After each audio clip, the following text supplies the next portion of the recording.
All right, so what is your name and what is the name of your business, sir? My name is Jake Brosovich. I own Yellowstone Basin Construction in Billings, Montana. Great. And Jake, how did you originally hear about the Leadership Initiative? It was actually just a random phone call. It happened to come in at the right time, and it's something I'd been looking for more of a peer group.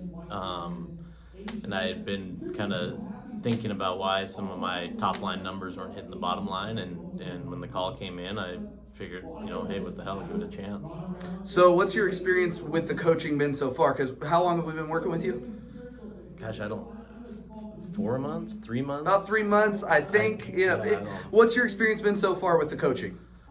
It's been it's interesting. It's kind of opened my eyes to a lot of things that I never really considered, and I guess how simple some of the actions actually are. The tricky part is just convincing yourself to implement them. Yeah, okay. So, what would you say to another business owner who's maybe signed up with us and has started coaching but hasn't been to a conference yet? If you were standing in front of them and they were asking you, why should I come or why should I not come? What would you say to them?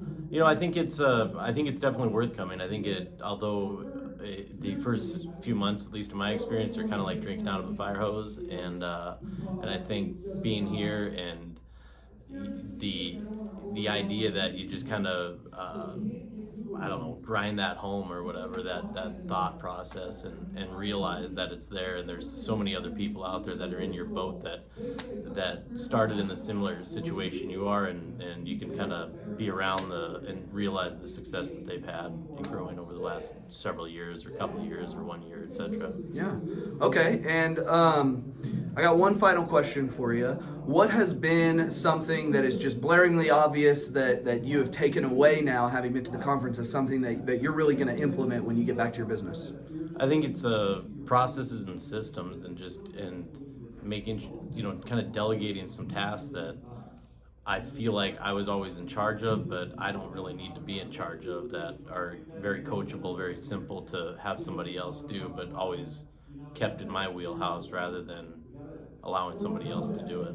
Yeah, okay, great. So is there any final tips or final words that you would have about coaching or about the conference for any business owners out there that might be watching this? I think it's totally different than your traditional conference, and I think it's kind of a breath of fresh air. I've been to a variety of conferences from a multitude of industries, and I think this by far is certainly one of the most energetic and interesting, not just simply listening to a lecture, taking notes. It's a lot more involved, and I think there's a lot more to get from that. Beautiful. Well, Jake, we really appreciate you coming in. Thank you so much, sir, and we look forward to getting you back here.